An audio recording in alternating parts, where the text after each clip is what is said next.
What would you do if, right now, every electronic device around you went permanently dead? Your phone, your car, the lights in your home, the ATM down the street, all of it gone. Not for a few hours, not until the utility company fixes a downed line. Gone permanently in a single silent instant. No explosion, no warning, just silence. That is the reality of an electromagnetic pulse event, and according to the Congressional EMP Commission, 90% of Americans have done absolutely nothing to prepare for it, not a single step. Here's what makes that number terrifying. EMP capability now exists among multiple adversaries. Intelligence analysts and defense experts have confirmed it. A single high-altitude detonation, one missile, one warhead, could disable the entire United States power grid, not for days, potentially for months, possibly for years. Most people would panic. Most people would be completely lost within the first 24 hours. But not you. Not after today. In this video, you're going to learn 11 field-tested strategies drawn from real-world disasters, the exact actions that separate the people who survive from the ones who don't.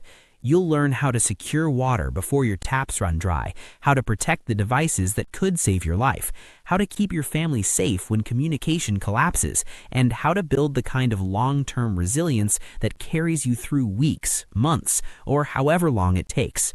And stay with us until the very end, because we're going to reveal something most preppers completely overlook, a Pantry secret that could keep your family fed for over 20 years, and it probably costs less than you spend on groceries in a single week. Welcome to Essential Pantry, the channel where preparedness meets peace of mind. If this is your first time here, we're glad you found us. Hit that subscribe button and tap the bell so you never miss content like this. Now, let's get into it. The moment the power drops, most people do the same thing. They walk to a window, they check their phone, they wait. And that waiting, that 5, 10, 15 minutes of assuming everything will be fine, could cost them everything. Your very first job when the lights go out is to figure out exactly what you're dealing with, because a standard blackout and an EMP event look identical in the first 60 seconds. The difference is what you do next. Step outside, look around. Are multiple homes dark in every direction? Are car alarms suddenly screaming for no apparent reason? Is there unusual interference or a sudden sharp silence where there was noise before? These are early indicators that something larger than a tripped breaker is happening. Now test your vehicle. Turn the key. If your car won't start, and neither will your neighbors, and both were running moments ago, that is a strong electromagnetic indicator. Modern vehicles are essentially computers on wheels. Any car built after the mid-1980s contains electronic control units that are highly vulnerable to pulse events. Department of Transportation studies suggest that up to 90% of modern vehicles would suffer critical failure under a high-altitude EMP. Check battery-powered devices. Is your wristwatch still ticking? Does your basic flashlight turn on? If simple battery-operated items function, but your smartphone, laptop, and car are all completely unresponsive, not just powered down, but dead, you are almost certainly looking at an electromagnetic event. Understanding the scope of what's happening is not a luxury. It is the foundation of every decision you'll make in the hours and days ahead. A normal blackout calls for patience. An EMP calls for immediate action. Every second you spend assuming things will return to normal is a second you are losing. Once you've confirmed the situation, move fast. The single most urgent priority in the first hour is water. This sounds simple. It isn't. City water systems are entirely dependent on electric pumps. The moment the grid fails, those pumps stop. There is residual pressure in the lines, but it fades. You have approximately 30 to 90 minutes before your tap runs completely dry. That window is non-negotiable, and it will not reopen. Fill everything right now. Open every faucet in your home and fill every container you have. Pots, pitchers, buckets, jugs, clean trash bins, laundry baskets lined with garbage bags. Fill your bathtub. A standard tub holds around 50 gallons. Fill your bathroom sink. Fill your kitchen sink. If you have a water bob or any large emergency bladder, deploy it immediately. Don't overlook your water heater. Shut off the intake valve first, then attach a hose to the drain spigot at the base. Most standard water heaters hold between 30 and 50 gallons of potable water. That is a resource most people walk right past. Now do the math. A family of 4 needs a minimum of 4 gallons per day just for drinking and basic sanitation. If you manage to capture 50 gallons in that first window, you have nearly 2 weeks of drinking water secured before you've done anything else. That is a profound advantage over the unprepared. The lesson from every major real-world disaster, the 2021 Texas freeze, Hurricane Maria, the 2003 Northeast blackout, is always the same. The people who acted immediately were the ones who had options. The people who waited were the ones standing in line, desperate, within 48 hours. Water cannot be manufactured from nothing. Hesitation here has consequences that cannot be undone. With water secured, your next target is food, specifically what's already in your home and how long you could make it last. Your refrigerator is now a countdown clock. The moment power fails, it begins warming. You have roughly 4 hours before it no longer keeps food at a safe temperature. Your freezer buys more time. A fully packed freezer stays frozen for up to 48 hours if you don't open it. A half-full freezer around 24 hours. The most important thing you can do right now is stop opening those doors. Every time you open the fridge or freezer, you lose approximately 10 minutes of cold. That adds up fast. Instead, think strategically. Identify what will spoil first. Raw meats, dairy, eggs, anything with a short shelf life at room temperature. Cook those items immediately or consume them. Cooking meat extends its safe window significantly, and a large cooked batch can feed your household for days. If your freezer is not completely full, fill the empty space with frozen water bottles or bags of ice. The thermal mass slows the thaw. If you're in a cold climate and outdoor temperatures are below freezing, move freezer items outside. Nature becomes your refrigerator. For meat that is beginning to thaw and cannot be cooked, there is a method from the pre-refrigeration era that still works today. Coat it heavily in salt.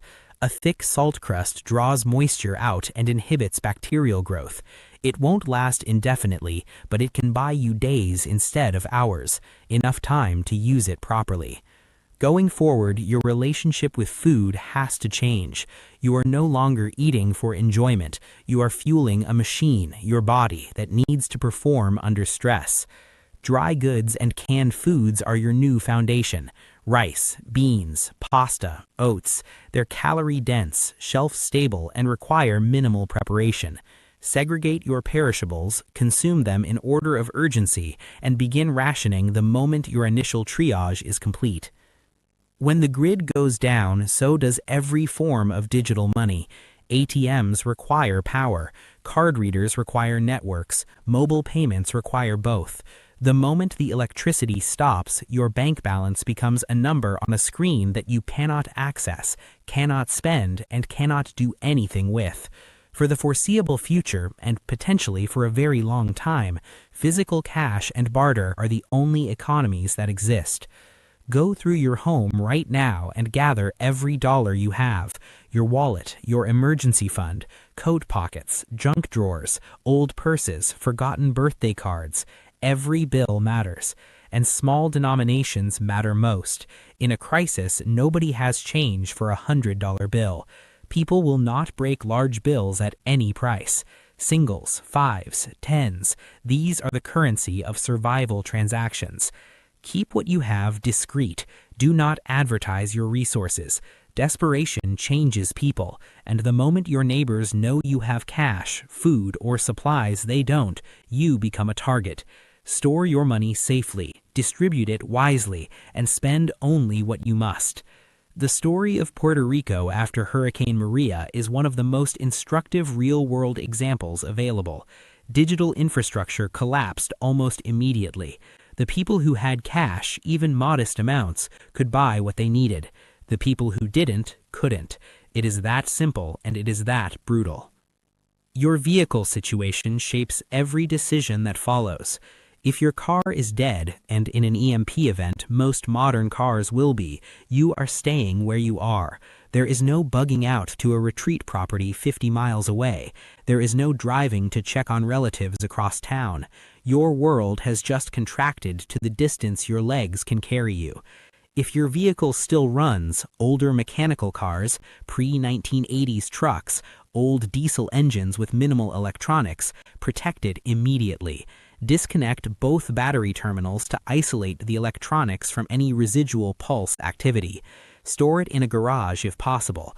Understand what you're working with and plan around it. If you're mobile, your options expand dramatically. If you're not, your strategy becomes fundamentally local, securing your immediate environment, building relationships within walking distance, and making where you are as sustainable as possible. Not every device will have been destroyed in an EMP. Electronics that were turned off, unplugged, or shielded may have survived. Your job now is to protect whatever is left. A Faraday cage sounds technical. It isn't. A metal trash can with a tight-fitting lid, lined on the inside with cardboard to prevent direct metal contact, works effectively. Store backup radios, batteries, flashlights, and any spare electronics inside. If you don't have a metal can, wrap devices in cloth first, then in 3 or more layers of heavy-duty aluminum foil, with the shiny side facing inward, then seal in a plastic bag. Amateur radio testing conducted in 2024 demonstrated that these basic DIY methods block over 95% of EMP frequencies. A working radio isn't a luxury. It's your only connection to whatever information exists in the out. News about government response, safe zones, supply distribution, none of that reaches you if your receiver is fried. When the phones stop working, family communication doesn't just become harder. For many people, it becomes impossible. And that failure, the not knowing where your spouse is, whether your kids are safe, how to find each other, is one of the most psychologically devastating aspects of any grid-down scenario. The anxiety alone can impair judgment and decision-making at exactly the moment when you need both. The solution is to decide now, before anything happens. Designate a rally point, a specific physical location where every member of your family knows to go if communication fails. Not home, an exact spot, the front porch, the neighbor's mailbox on the corner, somewhere everyone knows and can describe to each other right now. If you have children in school, find out today what your school district's reunification protocol is. Most districts have emergency plans for exactly this kind of scenario: designated pickup points, parent verification procedures, holding locations. Know the plan before you need it. Have a secondary meeting point in case your primary location is compromised. A trusted relative's address, a community center, a church, something agreed upon in advance. And identify an out-of-state contact, someone geographically removed from the crisis. In many disaster scenarios, long-distance phone lines restore before local ones do. A single point of contact outside the affected region who knows where everyone is supposed to be can serve as a relay and a reassurance. Practice these plans. Walk them through with your family. The goal is that in the event of a real crisis, nobody has to think. They just execute. Once your immediate needs are addressed, the work shifts from reaction to management, and management begins with knowing exactly what you have. Inventory everything edible in your home: every can, every bag of rice, every box of pasta, every jar of peanut butter. Write it down. Calculate rough caloric totals. The average adult needs approximately 2,000 calories per day to function normally. Under moderate physical stress, which a grid-down scenario will almost certainly produce, that number rises. But if you need to ration, dropping to 1,500 calories per person per day is survivable for extended periods and significantly extends your supply. Plan meals by efficiency, not preference. Rice and beans together form a complete protein. Oatmeal is calorie-dense and filling. Canned vegetables add variety and nutrition. Pasta with oil or canned tomatoes is quick, satisfying, and uses minimal fuel to prepare. Think of every meal as a resource calculation, not a choice, but a decision. Make a decision early about community sharing. This is harder than it sounds. Your instinct and your humanity will want to help the people around you who are struggling. That is a good instinct, but you cannot help anyone if you've depleted your own reserves in the first week. Decide in advance what you can give without endangering your family's survival, and hold that line with compassion but without compromise. No amount of food and water matters if you can't keep what you have. The hard truth about extended grid-down scenarios is that social order degrades. Not immediately and not in every place, but it happens. Desperate people make desperate choices. The goal of your security posture is not to become a fortress, but to avoid becoming a target. Start with your home. Lock every entry point: doors, windows, garage, basement access. If you have tools and materials available, board ground floor windows. Reinforce door frames where you can. Make entry difficult enough that an opportunistic threat moves on. Think through what you have available as deterrence and defensive tools. You don't need specialized equipment: a baseball bat, a heavy flashlight, bear spray, or a simple alarm system made of cans on a string across entry points. Anything that gives you awareness and response time is valuable.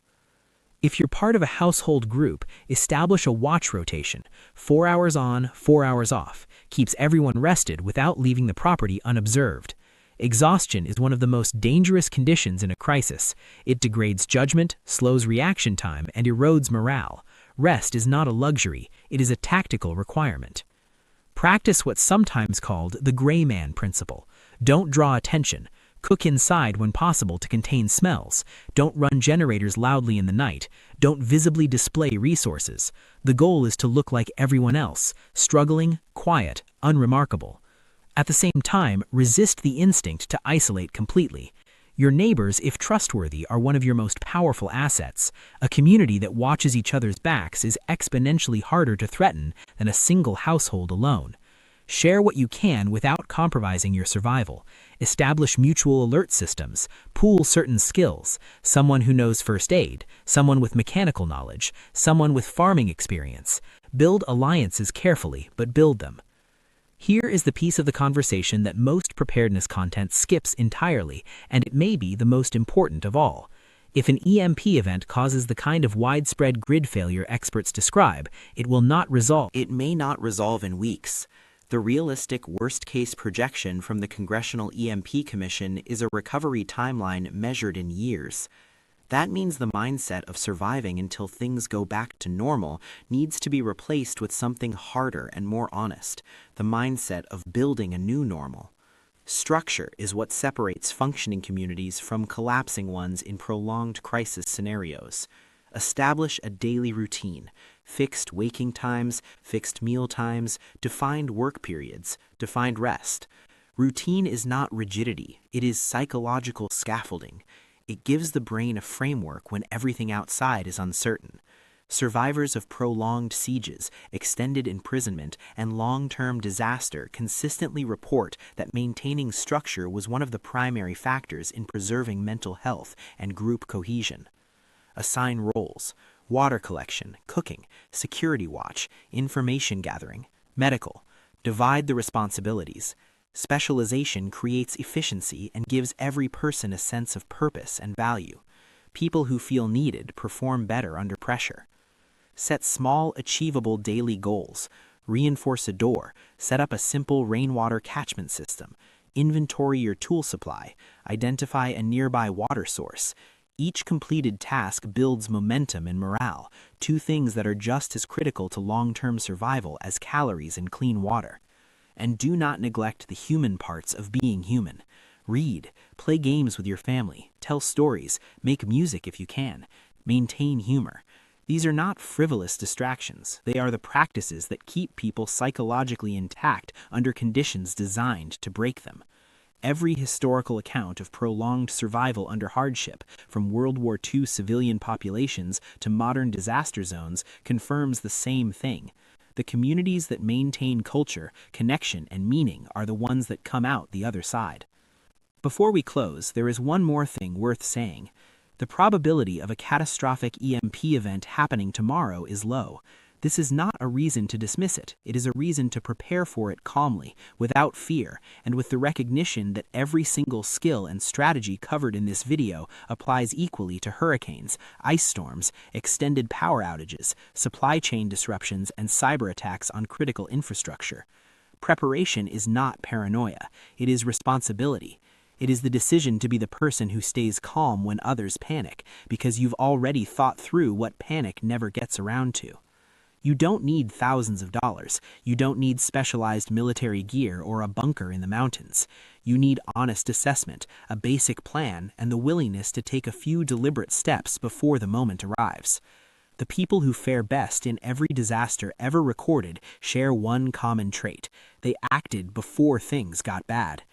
Now, we promised you something at the start of this video, a pantry secret, 5 forgotten staples that have shelf lives measured in decades, that store almost without effort, and that actually taste good. That is exactly what we're covering in our next video. Make sure you're subscribed so you don't miss it, because that information pairs directly with everything you learned today, and together they form a preparedness foundation that most people never build. If this video gave you something useful, please take a second to hit the like button. It helps more people find this content, and it tells us you want more like it. Drop a comment below. Tell us what your biggest concern would be in a grid-down scenario, or what step you're going to take first. We read every one. This is Essential Pantry. Stay calm, stay ready, and we'll see you.